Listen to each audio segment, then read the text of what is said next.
The lunch crowd at Millie's diner was thinning out, sunlight spilling through the wide front windows and bouncing off rows of chrome napkin holders.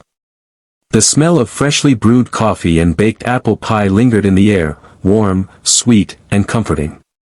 At a corner booth, David Turner, a weary traveling salesman in his 40s, sat flipping through his receipt.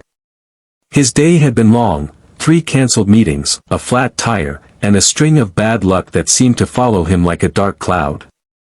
All he wanted now was a slice of Millie's famous apple pie.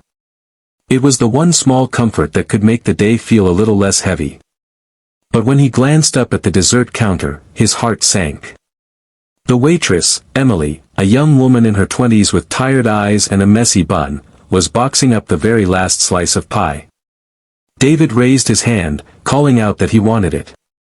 She looked over, hesitated, then shook her head softly and said, "Sorry, sir. This one's already spoken for."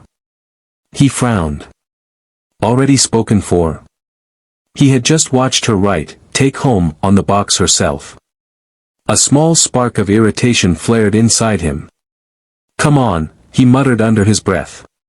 "Some customer service this is." If you believe true kindness always finds its way back, please tap the like button now and subscribe to support more stories like this. Emily walked past his table a moment later, holding the boxed pie like it was something fragile. David's patience broke. "You know," he said, his voice sharper than he intended, "I've been sitting here 20 minutes waiting for dessert, and now you're keeping it for yourself." Real professional. A few nearby heads turned. The air grew heavier. Emily froze, her fingers tightening around the box. For a moment, she said nothing. Then, in a quiet, strained voice, she replied, "I'm sorry, sir." "You're right. I should have handled that differently." She turned and hurried into the back room. David sat there, fuming. He could feel the judgment of a few other diners, but his frustration drowned out the guilt. All he could think was how unfair it felt, how everyone seemed to take something from him lately. 5 minutes passed. 10. His check was still on the table, but Emily hadn't come back. Eventually, curiosity and a flicker of regret nudged him to stand up. He walked past the counter, peering toward the kitchen door. What he saw stopped him cold. In the back of the diner, through the small window in the swinging door, Emily sat alone at a corner table. The boxed pie was open now, a single candle flickering in the center. She was whispering something, words carried on the soft tremor of a memory.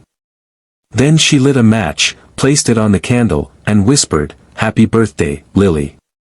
Her eyes shimmered in the dim light as she took out a small, worn photograph, a little girl with curly hair and the same dimpled smile Emily had tried to hide all day. Emily didn't eat the pie. She just sat there, eyes closed, tears streaming silently as the candle burned down to a stub. David felt his chest tighten.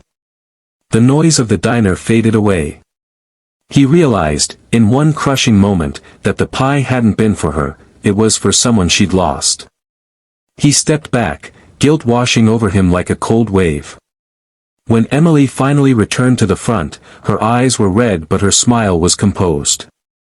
David stood to meet her. His voice was softer now, almost apologetic. "Miss.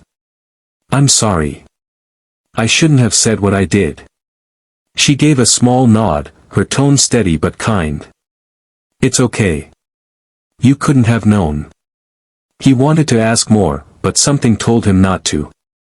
Some moments didn't need words, they needed silence, respect, and understanding. As he paid his bill, David pulled out a $20 bill and tucked it under the receipt. Then, after a pause, he added another 20. On the napkin beside it, he wrote, "For Lily. Thank you for reminding me what really matters." When Emily returned and found the note, her breath caught. Her hands trembled as she read the words.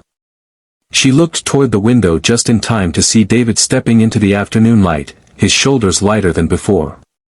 For the first time that day, she smiled, really smiled, as the sun glinted off the diner's sign above her head. Maybe kindness, she thought, was like that candle flame, even when it flickered low, it still gave light to someone else.